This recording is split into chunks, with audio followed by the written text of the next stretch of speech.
வணக்கம் எனதருமை மைவி 3 ஆட்ஸ் மற்றும் யூடியூப் சொந்தங்களே, எல்லாம் எப்படி இருக்கீங்க?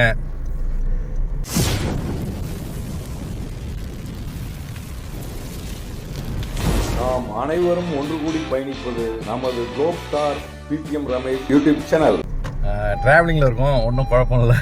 மாப்பிள்ளை வண்டி ஓட்டிகிட்டு இருக்காங்க, தங்கச்சி வீட்டுக்காரங்க. அதான் இப்போ போகும்போது பழைய வீடியோவோட, அதாவது நம்ம மைவி 3 ஆட்ஸோட கமெண்ட்ஸ்லாம் அப்படியே வந்துட்டு இருக்கு. சார் என்ன பண்ணும் இப்போ சொல்லுங்கள், நாங்கள் ஃபாலோ பண்ணிட்டு வந்துக்கிறோம் அப்படின்றீங்க. அதாவது ஒரு விஷயங்கள் நம்ம ஷேர் பண்ணும்போது அதை யாருமே புரிஞ்சுக்கிறது இல்லை. எல்லாம் தோண்டி புதைச்சதுக்கு அப்புறம் தான் அதுக்கு என்ன செய்யலான்றத முடிவை தேடுறோம். கம்பெனி போகிற போக்கு சரியில்லை, இது சரியில்லைன்ட்டு நம்ம சொல்லும் போது யாருக்கும் ஏற்றுக்கிற சக்தி இல்லை. அப்போது சார் நீங்கள் அப்படி பேசுறீங்க, இப்போ இப்படி பேசுகிறீங்க, இப்படி தான் நோண்டி 1000 பேர் 1000 சொல்லுவாங்க. பணம் எடுத்தோம் ஒரு மாதிரி பேசுவான், பணம் எடுக்கலன்னா ஒரு மாதிரி பேசுவான். நம்ம அந்த கண்டிஷனில் நல்ல கம்பெனி நல்லா போயிட்டுருக்கு, அதை நம்பி தான் நம்ம பணம் லட்சக்கணக்கில் விதைச்சோம். அப்போ நல்லா இருக்குன்னு நினச்சி தானே நம்ம பணம் போட்டோம். அப்போஸ் கம்பெனி சரியில்லைன்ற கண்டிஷன் போயிட்டு இருக்கும்போது ஏன் போக்கு சரியில்லை. ஏன்னா அந்த கம்பெனி நிற்கக்கூடிய தருவாயில் என்ன பண்ணுறாருன்னா 1,20,000 ரூபா கட்டக்கூடிய இடத்துல 1,30,000 ரூபா கட்டுங்கன்றாரு ஒரு மாசத்துல. அப்போ நான் சுருட்டிட்டு போக போறேன்டா, இந்த மாசத்துக்குள்ள கட்டிங்கன்னா தான் உங்களுக்கு 1,20,000 ரூபா, இல்லாட்டினா 1,30,000 அவ்வளோ பேரும் கொண்டு திருப்பி பணத்தை போடுறாங்க. ஏற்கனவே கம்பெனி தகனித்துவம் போட்டுட்டு இருக்கு, பேமெண்ட் போட வக்கு இல்லாம போயிட்டு இருக்கு. வக்கு இல்லாம இல்ல, வக்கு இருக்கு, சுருட்டிட்டு இருக்கு அந்த தருவாயில. அப்போ நம்ம பணத்தை கொண்டு எல்லாருமே அதுக்கப்புறமா திணிச்சு கொண்டு கட்டினீங்க. யாராவது சொல்றதை காது கொடுத்து கேட்டோமா? அனுபவப்பட்டவங்க சொல்றதை ஏதாவது கேட்டோமா? இல்லை. சின்ன வயசு பசங்களா இருந்தாலும் நல்ல விஷயம் சொன்னா கேட்கணும். நம்ம யாரும் கேட்கறது கிடையாது. ஏன்னா நம்ம தான் வீரனாச்சே, பார்த்துக்கலாமே. ஏன்னா அவரு எம்டி சொல்லியிருக்காரு ரொம்ப ஸ்ட்ராங்கா. ஐயோ உங்க படத்துல நான் வியாபாரம் இல்லை, நான் யாரையும் ஏமாத்திட்டு ஓடுறவங்க கிடையாது. நான் கோயம்புத்தூர் முழுக்க கோயம்புத்தூர்காரு, என் பொண்ணு அங்கே தான் படிக்குது. நான் அதுக்கப்புறமா சொல்றேன், எங்க பொண்ணு கோயம்புத்தூர்ல படிக்கல. ஒவ்வொரு கம்பெனி ஒவ்வொரு இதெல்லாம் மூடிட்டு இருக்காங்கன்னும் போது எல்லாரும் வாயை மூடிட்டு இருந்தீங்க. இன்னைக்கு என்ன பண்ணணும்னு தெரியாம இருக்கீங்க. அடுத்த யூடியூப்காரன் சொல்றத மூஞ்சி காட்ட திராணி இல்லாத பயல சொன்னதெல்லாம் கேட்டுட்டு எல்லாம் நின்னீங்க. இப்போ அந்த யூடியூப்காரன் என்ன சொல்றான், உங்களுக்கு அழுதாவ வீடியோ ஏதாவது போடுவான், கண்ணீர் அஞ்சலி செலுத்திட்டு போங்க. இது இந்த உங்களுக்கு அதான் சொல்றேன்ல, ஃபேக்குக்கு தான் இந்த யூடியூப்ல பொறுத்தளவுக்கு நல்லா வேணும் தெரியும். ஃபேக்குக்கு தான் பயங்கர மரியாதை. இதெல்லாம் பார்த்துங்க. எதுக்கு நான் சொல்றேங்க, இன்னைக்கு நம்ம கூட்டம் சேரலாமான்றீங்க. இல்ல இன்னும் கூட்டம் சேரலாமான்னு தானே பேசிட்டு இருக்கீங்க. இதே ஒரு ஃபைனான்ஸ், ஒரு சீட்டிங் ஃபைனான்ஸ் பண்ணியிருந்தானா நம்ம விட்டுருப்போமா? அப்படியே ஊன்னு எல்லாரும் கொடி கட்டிட்டு முன்னாடி நிற்பானா. இது வரைக்கும் யாரும் நிக்கல. அன்னைக்கு அவ்வளோ பேர் அவங்க எவ்வளோ பிளானிங் பாருங்க. கோயம்புத்தூர்ல கூட்டம் சேர்த்தது அவங்களும் சேர்த்த கூட்டமா? நம்மள வர சொல்லி நம்ம தான் போனோம். எல்லாம் சூழ்ச்சிங்க, சரியான சூழ்ச்சியை வச்சு கேம் ஆண்டாங்க. அப்புறம் ஏதாவது ஒரு சிட்பன்ஸ் ஓடுனா நம்ம விடுவோமா? இல்லாட்டி ஒரு மகளிர் சுய உதவிக்குழு அதுல ஊழல் நடந்தாலே 1008 கேள்வி.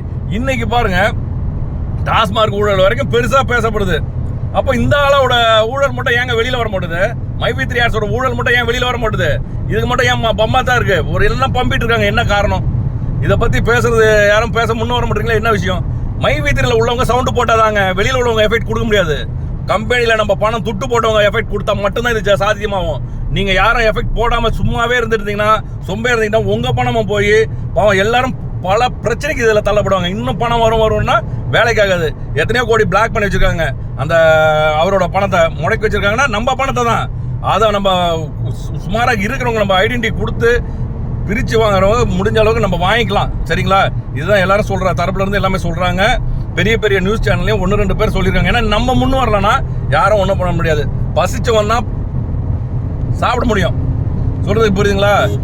அதனால நம்ம யாருமே கேட்காம யாரும் நம்மளுக்கு இருந்தாங்க நீங்க மைவி 3 பணம் போட்டீங்களான்னு கொண்டு வந்து யாரும் தரதுக்கு ஆள் கிடையாது. நம்ம போய் இறங்கி வெளியில நின்னா மட்டும்தான் காசு நம்மளுக்கு கிடைக்கும். இப்போ எல்லாருமே கேஸ் கொடுங்கன்றது ஏன் ஒரு ஆள் கொடுக்க மாட்டீங்க? எல்லாம் பிளாக் மணியா வச்சிருக்கீங்க. இல்லைங்க, எல்லாரும் பிளாக் மணியா போட்டிருக்கீங்க. அதில் எல்லாம் கூலி வேலை செய்யறவங்களும் ஆட்டோ டிரைவரும் இப்படி தானே போட்டிருந்தீங்க. இன்னைக்கு சைலண்டா இருக்கீங்களா? என்னங்க காரணம்? அது ஒரு காரணம் புரியல எனக்கு. மைவி 3 போட்டவங்க எல்லாரும் ஏதோ கனவு கண்ட மாதிரி, ஊமை கனவு கண்ட மாதிரி, அந்த கனவு கண்டு வெளில சொல்ல முடியாம இருப்பாங்களாமே, அந்த மாதிரி இருக்கீங்க நீங்க. என்னங்க காரணம்? வேற என்ன பண்ண போறீங்க? கமெண்ட் போட போறீங்க, ஷேர் பண்ண போறீங்க, அதான் செய்ய போறீங்க.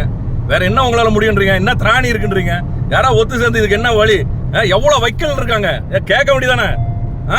ஆலோசனை பண்ணி என்ன செஞ்சு வெளியில இறங்கி என்ன பணம் கிடைக்கும்? நம்ம 1 ரூபா 2 ரூபா முதல்ல போட்டிருக்கோம். சொல்லுங்க பாப்போம், எவ்வளவு பணம் போட்டிருக்கோம்?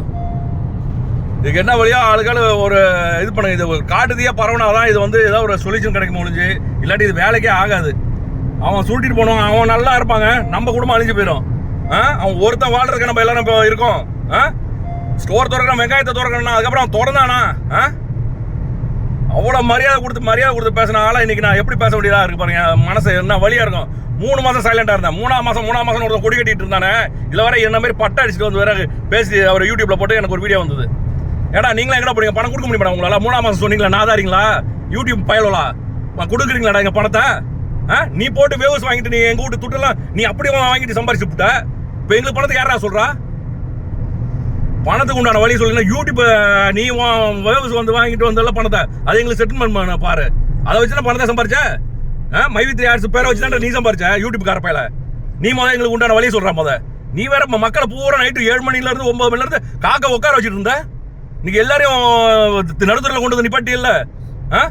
3ஆம் மாசம் வரும்னு சொன்ன எந்த நாதாரிடா சொல்றா? நீங்களாம் ஆம்பளை தனத்துல வெளியில அலைஞ்சிட்டு இருக்கீங்க.